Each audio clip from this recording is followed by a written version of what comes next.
So my background is I've been here since a year before kindergarten. My dad was in the Air Force, and my mom and family came out here in 1959. And my dad had a posting in between, but basically I've been here since about 1959 or so, and I've grown up here and gone to all the schools. And I worked at Elk Falls up in Campbell River, and I worked at Western Mines. And I remember driving up to Port Hardy looking for work. It was a time when I was growing up, you went to Port Hardy. If you couldn't find work down here, the theory was back then, you know, you could always find a job in Port Hardy. And it's sort of sad to see, you know, how down Port Hardy is now when it used to be so vibrant. And that's true with a lot of our riding. And I fought a few good fights, fought the NDP on a big battle, and I fought the Liberals on a big battle, and I am a firm believer that when you believe in something, what's right doesn't change depending on who wins the election. You should have a compass on what is right, and when you look back on it most times in your life, when you get something accomplished, you never really do it by yourself. You always do it in conjunction with other people, and when it's a battle or you're working to change things, to really get things done, you always have to work together and to work as a team. I like to take credit for my daughters, but my wife Carol likes to get a little credit too. So I guess we're running here really to change things locally and to change things nationally. We have had, you know, past successes in this riding, and we can have them again, but we need to change locally here. We've had a pattern of NDP and Conservative MPs, and I don't think it's worked out that well. And national, what a disappointment the Stephen Harper government has been. He's a man that acts as though he's the President of Canada instead of the Prime Minister. He has run the most controlling government that, and unaccountable government that we've seen in Canada. And Liberals don't need a lesson from anybody, let alone Brian Mulroney or Stephen Harper on how to balance budgets. We've always had the common sense notion that to balance your budget, you need revenues that are greater than expenses. And we know that, and we don't have to take any lessons from them. We have policies that I'm proud to tout on jobs. A lot of the policies overlap. You know, there's different ways you create jobs. The Liberals, for instance, they have a national food policy, which is going to increase the food production in Canada by 60%. It's also going to make farmers and ranchers more profitable by encouraging different ways of selling their food, by farmers markets and other ways. They're also going to have certified healthy foods. It's going to be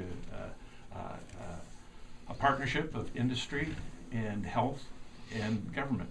So you can certify healthy food, and that's going to create a niche market for Canadian foods, and that's going to be a great job producer. There's other things that will produce jobs in the Liberal platform. One is the education grants, the $1,000 grants up to $1,500 a year for 4 years for students. Education is a way that we're going to improve jobs. Another way that you improve jobs in the North Island is the Liberal promise to have universal internet throughout the rural areas. I mean, some people can work out in the outlying areas, and they work by choice. If they have an internet connection, they can do that. You know, on healthcare, the Liberal Party is the party of healthcare. We brought in healthcare. We would protect it. The Conservatives were touting an idea not that long ago to get out of the healthcare field and just give tax points to the provinces, so they could take care of their own health care without any sort of national plan. The Liberals had plans to increase the amount of doctors in rural areas, and there's other things that overlap, things that take care of seniors. For instance, like home care. You know, home care allows people to stay home to care for their sick relatives when there's problems like that.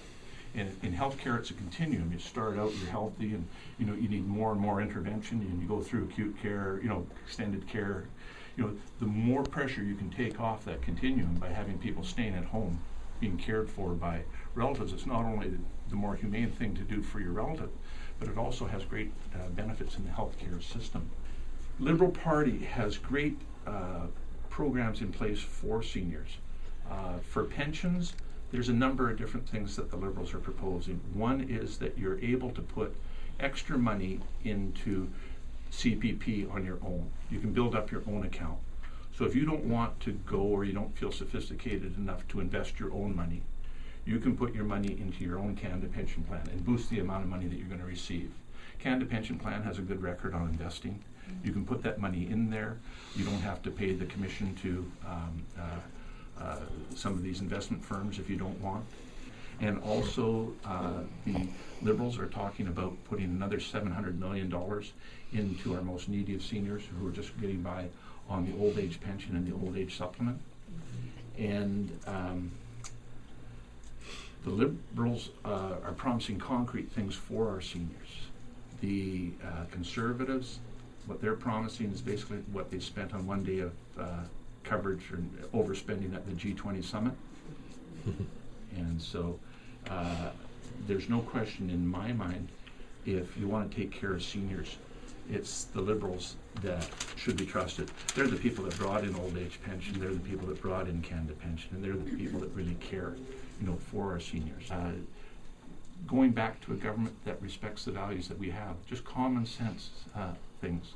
And unfortunately, with our competitors, with the NDP and the Conservatives, some of their ideas are just dumb. And we've got to get them out.